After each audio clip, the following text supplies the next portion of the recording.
Fora do script. Fora do script. Fora do script. Fora do script. Fora do script.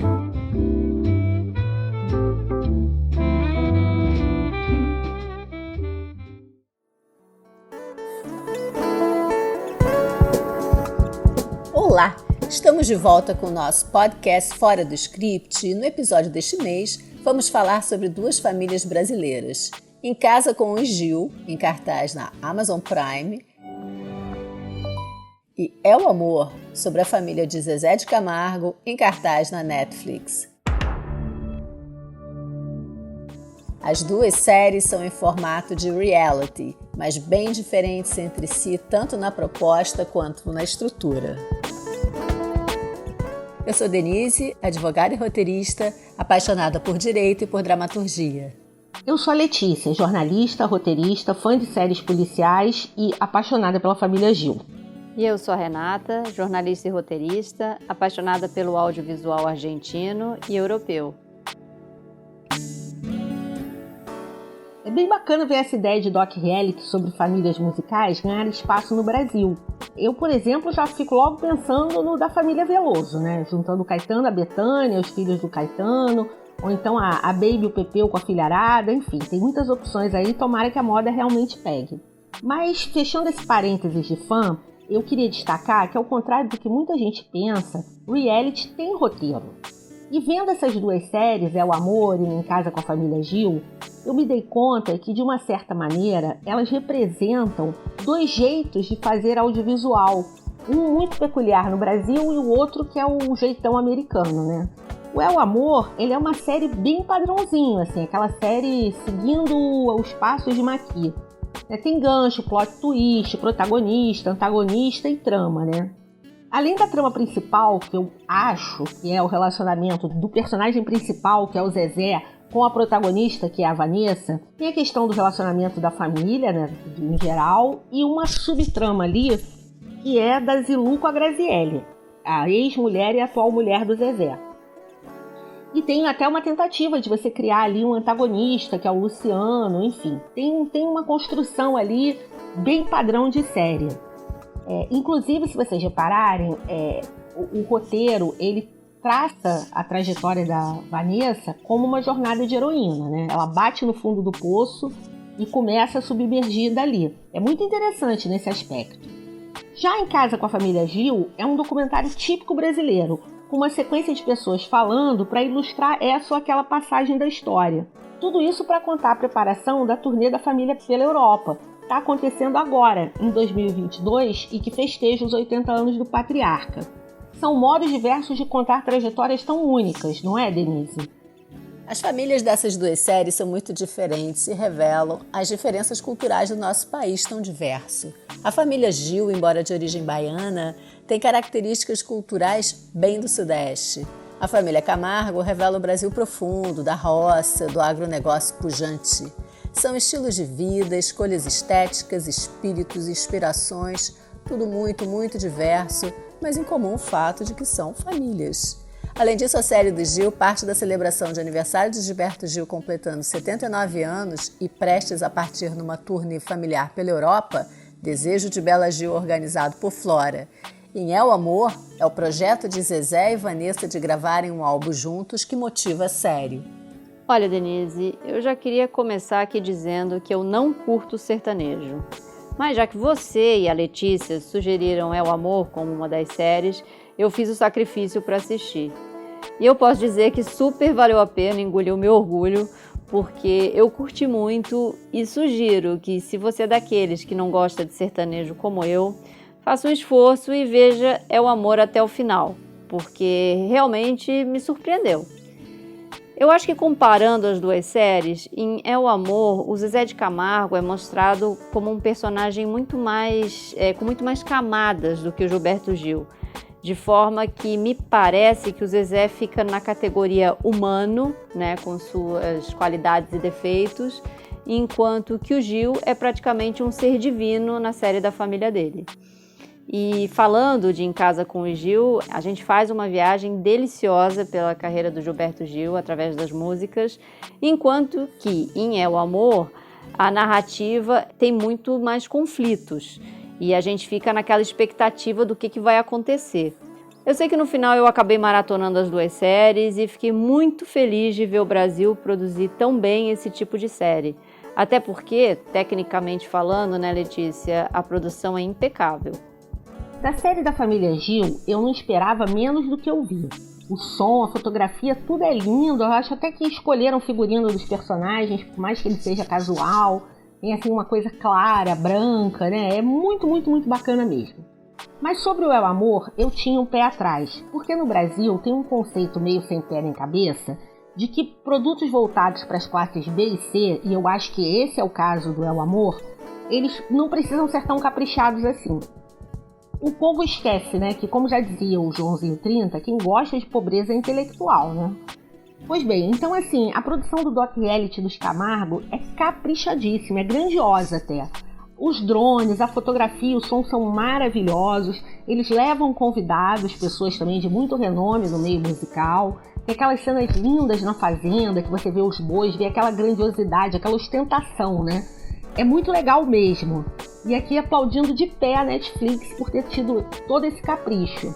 Eu só acho que faltou um detalhe, digamos, sonoro, que sobra no Doc Reality do Gil, como a Denise vai explicar. É muito legal se sentir com proximidade do Gilberto Gil. Ele transpira música, tá o tempo todo com violão, a família é super, super musical. As cenas das músicas são maravilhosas, a gente lembra assim de sucessos dele que não são tão tocados como outras músicas mais populares. É uma delícia ouvir.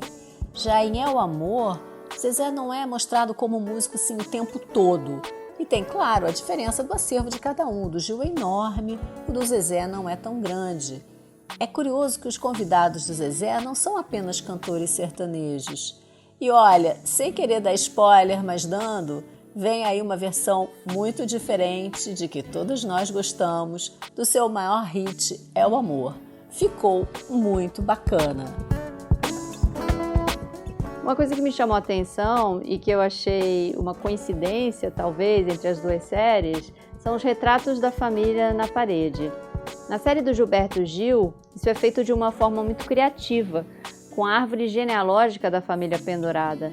Já em É o Amor, são os quadros do Francisco e da Helena, que são os pais do Zezé e de outros integrantes da família Camargo, que ficam eternizados na parede da casa da fazenda. Eu acho que essa questão das fotos, ela ajuda também a gente a entender como são essas 2 famílias, né? A família do Gil é uma família mais plural nesse aspecto. E o Zezé de Camargo, embora já esteja num segundo casamento, é uma família mais tradicional, seguindo alguns valores que nos últimos tempos começaram a ser associados a coisas muito ruins no Brasil, né? Enfim, como se... A gente sabe tudo que está acontecendo aí, não vou ficar falando sobre isso. Mas é curioso, assim, aqui eu vou contar uma história pessoal. Por dever de ofício, eu estive algumas vezes com o Gil e uma única vez com o Zezé de Camargo. E foi com o Zezé, eu estive na campanha do Lula, em 2002. Eu estava grávida e fui acompanhar um encontro de artistas com o candidato do PT. Era um evento super lotado. E quando o Zezé percebeu que eu estava grávida, ele levantou e cedeu o lugar dele para mim.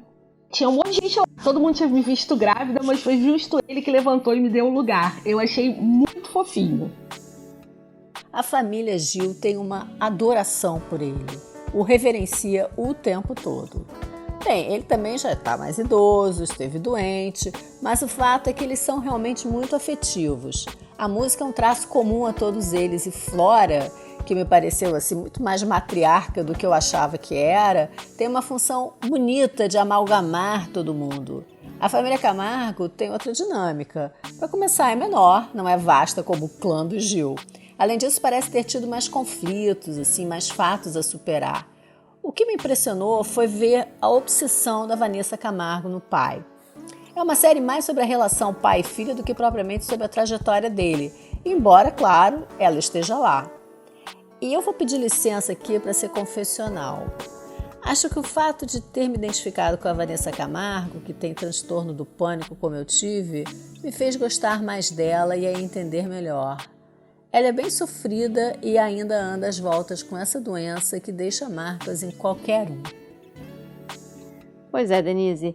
As duas séries têm vários contrastes e um deles é o cenário. É o Amor se passa no calor de Goiás, mas curiosamente as relações familiares muitas vezes se esfriam ali através de vários conflitos. Já Em Casa com o Gil se passa na Serra Fluminense e apesar do clima frio do lado de fora da casa, há calor humano para dar e vender o tempo todo. E não custa lembrar que as imagens da região de Araras, no Rio de Janeiro, são belíssimas. Eu acho que essas duas séries, eu até já dei uma pincelada sobre isso um pouco antes, elas mostram dois estilos diferentes de família. Os Camargo são uma família das redes sociais, com muita exposição da vida pessoal. É um misto de Instagram e coluna de fofoca, que me lembrou demais as Kardashian. A cena em que Zezé e Graciele vão ao especialista em fertilização é, para mim, o símbolo dessa super necessidade de aparecer a qualquer custo. E se você olhar toda a construção da série, ela tem mesmo uma coisa de ostentação. Quando você pensa friamente, é evidente que a casa do Gil também é uma casa de uma família de classe média, de uma família rica, né? Mas a casa do Zezé, ela é luxo e riqueza, né? É outra coisa. Pois bem, entre o Gil, você já vê que essa questão da superexposição, da ostentação, não acontece. Tudo é mais discreto, tudo é num tom abaixo. E até acho possível que o espectador se dê conta de que ele tem filhos e netos que a gente nunca ouviu falar. E nesse contexto dessa família menos capa de revista, né? Eu vou destacar duas cenas banais. Uma é em que eles estão jogando futebol e o Gil briga com todo mundo. Ele diz que ele acha um absurdo as pessoas acharem que tem que ganhar sempre, que é uma coisa muito do futebol. E a outra é uma cena em que eles estão no café da manhã e eles começam a falar que tem um banheiro da casa que está com problema. Eu não vou dar spoiler, porque essa cena é fabulosa. E outra coisa também. Quando acabou a série do Gil, eu fiquei pensando assim, se eu fizesse parte dessa família, que música eu pediria?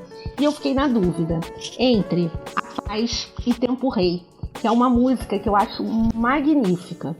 Mas e você, Renatinha? Que música você escolheria se você fosse uma Gil?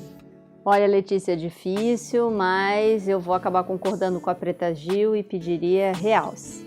Música do Gil, é difícil escolher uma do vasto acervo dele, mas acho que eu fico com Aquele Abraço. Essa coisa do reality tem o poder de fazer com que a gente sinta muita proximidade com as famílias. Parece até que a gente também faz parte. Mas como disse a Letícia, são séries que têm estruturas narrativas bem diferentes. E vamos agora de cena marcante? Não foi muito fácil escolher, não é, Renata? Então, Denise, para você ver o que é a ironia do destino, né? A pessoa que não gosta de sertanejo e, no entanto, escolhe a cena marcante da série do cantor sertanejo. E digo mais, eu não só escolhi a cena marcante, como eu selecionei 2 momentos que eu achei muito emocionantes, porque eu acho que eles meio que se completam para ilustrar essa relação entre pai e filha. Primeiro, em um dos episódios, o Zezé ajuda a Vanessa em uma das crises de choro dela. E depois, a Vanessa já está recuperada, ela canta para o Zezé que ela nunca viu o pai chorar. E aí o Zezé se emociona. Assim, é um momento muito tocante, é um momento muito bonito da série. Eu só não sei se é mais bonito e mais emocionante do que os muitos momentos bonitos e emocionantes da série do Gil, não é, Letícia? Olha, são muitas cenas marcantes na série do Gil, né? Mas eu vou destacar o parabéns super animado do aniversário dele de 79 anos, porque como a série era um planejamento para o aniversário de 80, você tem a sensação de que você tá ali naquela festa de família, que você tá acompanhando tudo aquilo. A gente, de uma certa maneira, acompanha o Gilberto Gil desde que nasceu, né? E você já viu muita coisa da vida dele até esse momento da festa de aniversário. E o aniversário é o que move essa série. Um ano antes eles tiveram a sacada de começar a pensar na festa de 80. Então acho que essa cena é muito legal e merece ser vista com muito carinho. Bem, esse foi mais um episódio do nosso podcast Fora do Script, que aguarda sua contribuição em qualquer valor no site padrim.com, com o link aqui na descrição do episódio. Mês que vem vamos falar sobre uma série que tem gerado polêmica entre os profissionais do audiovisual. Irma Vep em cartaz no HBO, dica de nossa amiga e diretora de cinema e TV Malu de Martino. Até breve, pessoal! Fora do Script. Fora do Script. Fora do script. Fora do script. Fora do script.